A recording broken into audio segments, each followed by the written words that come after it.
unipkaakotiarsigikpin taalaqanilaqannassuq unipkaartuaq qaaviuraqama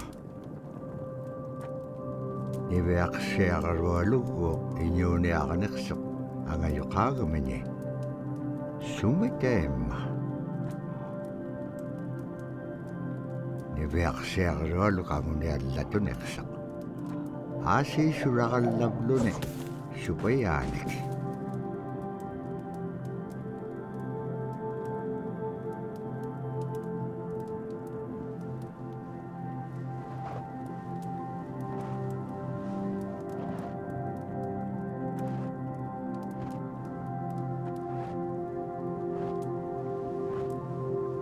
iñuuniahuting anuqqautigaisi anuhulingaaliaqsuq anuhulingaaliaqpaalluni kisaimma panernialiaqsivut niviaqsiaqarualuk kisaimma isummeqtoq tapuraasi kangitsaquaqsigaasumman anuhulisugurukumagaan summan anuhulingaaliaqamagaan tapuraasi kangitsaquaqsigaasumman anuhulisugurukumagaan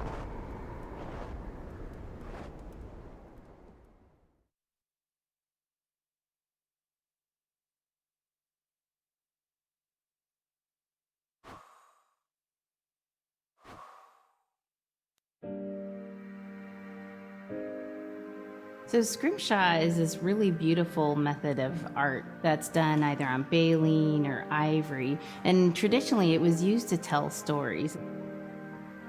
Each etching is telling a story of some event. Caribou hunting was taking place. This is what was going on.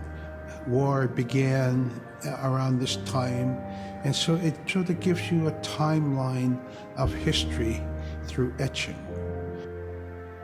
An elder or the person who carved it would literally be able to read the scrimshaw story. They're like reading a book, in a way. A lot of the storytelling traditions would be things that after the storytelling was done, we'd just rely on the next person telling it. And so scrimshaw is a very important way for Alaskan Native people to record their history.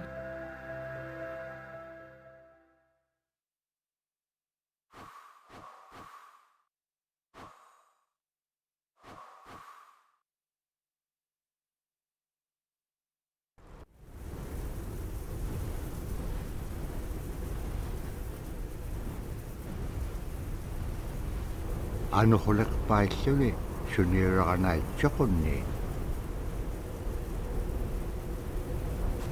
tavlani viaqsiaqarualuk ayuungitsoq payyagniuliqsoq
Taawayaqtoq kisimeriorumi. Araannapqangapiaqtoq.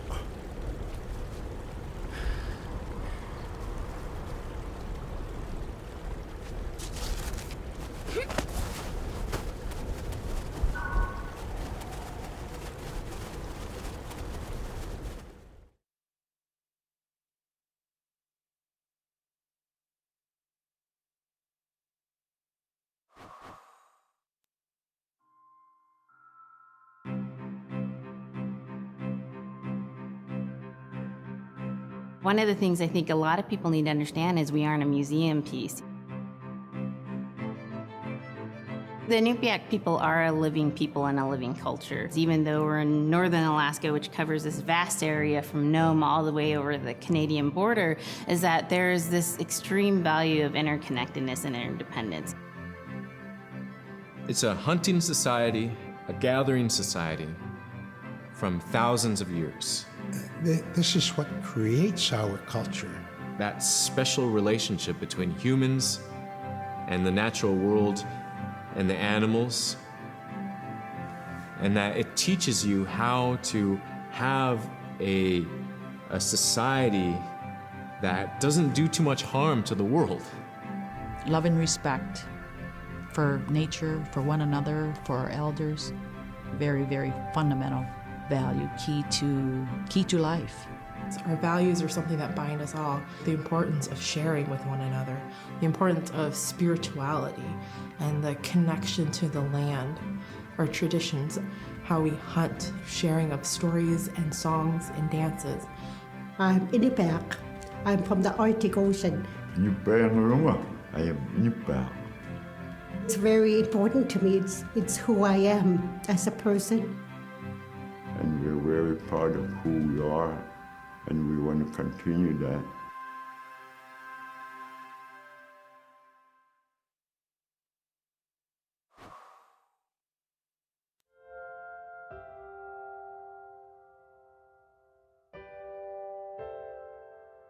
It'd be busy, busy, busy all through the day.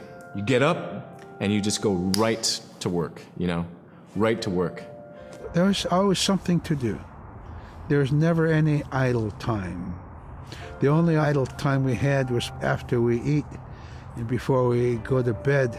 One of the older people would just be relaxing, laying down there and saying, it'd be really nice to hear a story. And then just organically, someone would just start telling a story.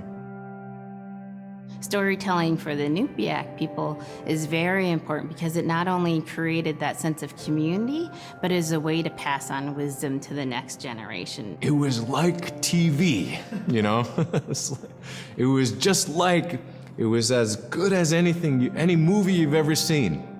And the storyteller told it so clearly that it was just as powerful as any of the greatest movie blockbusters you've ever seen.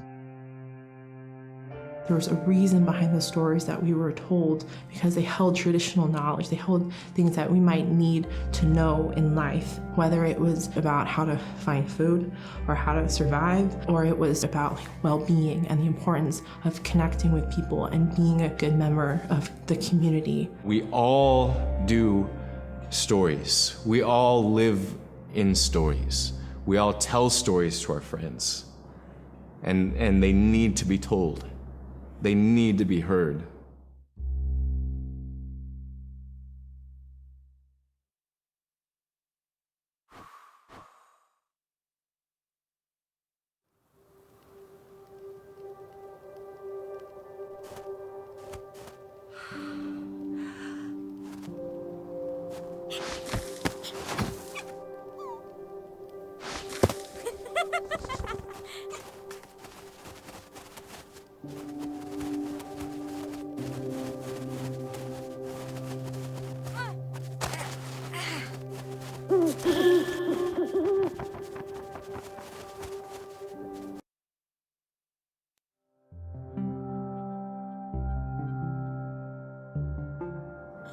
When I was growing up, my grandpa had a pet white fox. If you're a good friend with a fox, when there's danger abound, They try to keep you from getting into trouble. They pull tricks here and there, and foxes are like spoiled little kids in a way. When you let her out, she'd go prancing out in the snow, jumping in the air. I know she was happy then. Come running at me and jump on my chest, knock me backwards, lick my face, and I try not to let it. So that was my memory of my grandpa's pet fox.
Caribou was, it provided for us in many ways. Our clothing in those days was made of all caribou skin.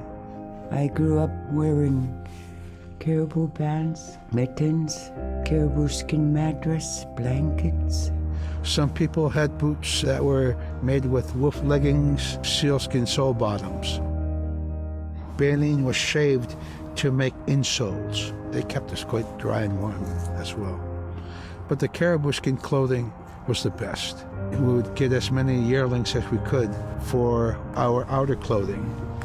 And for a heavy winter, we would get caribou in February or March because the hair was the longest and the skin was the thickest, and we would use those for our winter gear. With that stuff on, you could sleep outside in 50 below and it wouldn't bother you a bit.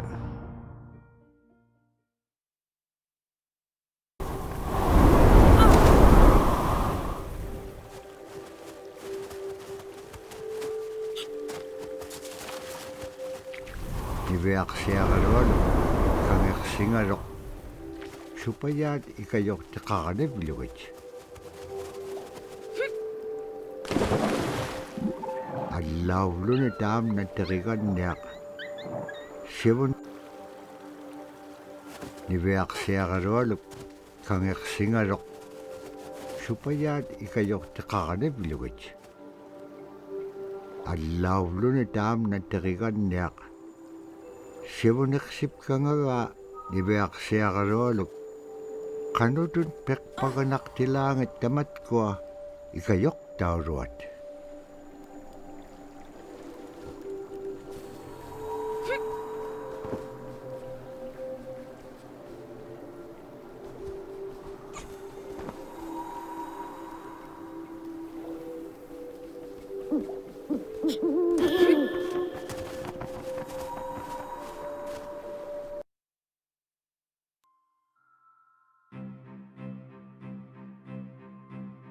Silla is the weather. It also means the atmosphere. Here's the nuna, or the land. And it's anything from the land into the moon, the sun, the stars. That's Silla. It's a very spiritual, and we have a relationship with Silla. Silla has a soul in the same way we do as people, in the same way animals do. I think spirit helpers in and of themselves are really about how we're connected with things. And so it may be that there's a spirit helper that shows themselves as a bird to show you the way home, or it may be a spirit helper that actually decides to show themselves with the face and body of a man instead of their animal form. And so I think one of the things that's hard to understand is that it's not one way of seeing things, it's one way of knowing you're connected to everything. We've always had that spirituality of everything around us. It's the interaction you have with the air you breathe, the ocean that you gather resources from, the rivers from which you gather fish, the tundra from which you pick berries, the animals that give themselves. It's all of that.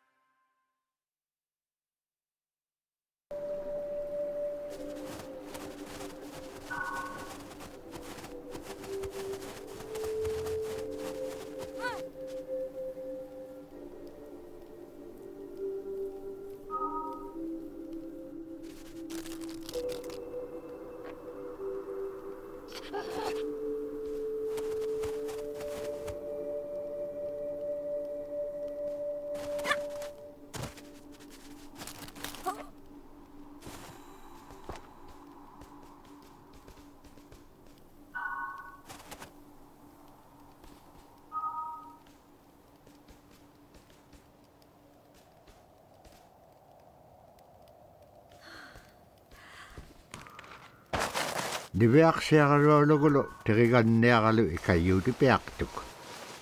Siqaqaniurutimigini. Araa kangeqsinaitsequnni qanuq pisilaaq.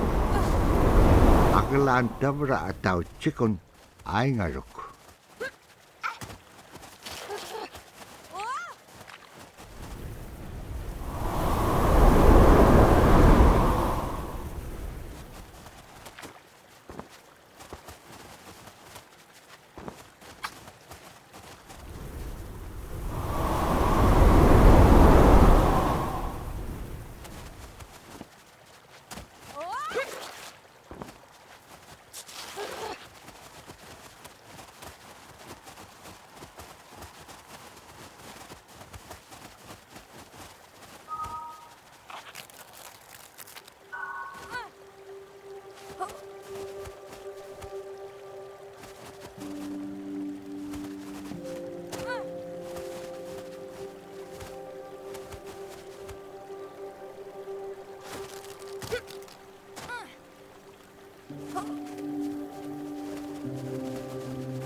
In the winter, when we were traveling, we didn't build sod houses, we built snow houses.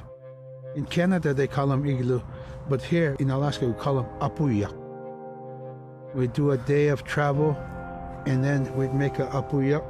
The next day, my father would set traps, spend the day there, rest the dogs, give them something to eat, and then the following day, we continued to the next place.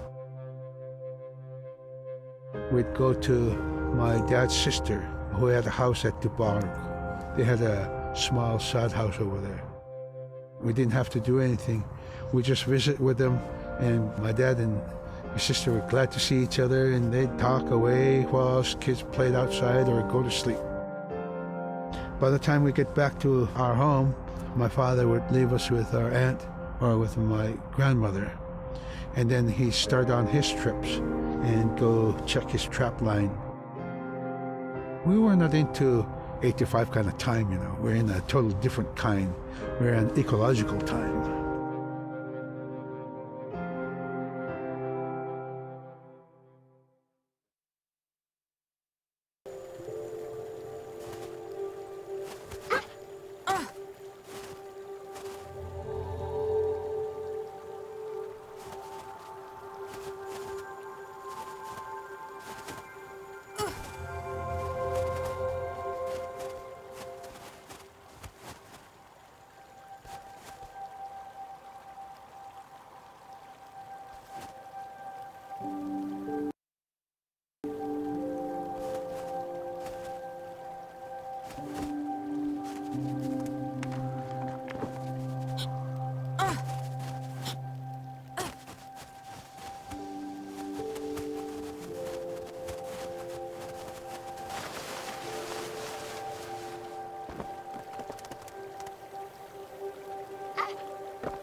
Iveaksiaqaruallu tikitka aaimaqpini. Agalaan maluunaqsingamaraq. Inñoqulup tikinngamaroq iveaksiaqaruallu piingaan. Ivahaliqsimaroq sumittaimma. Nikatjakkumañainniqsuq. Pakitqaangaunnagu ivaqtani. Nunaaqqiq ikiwaqtuaqaniqsuq. Iñungi tuquttaqtaaganiqsit.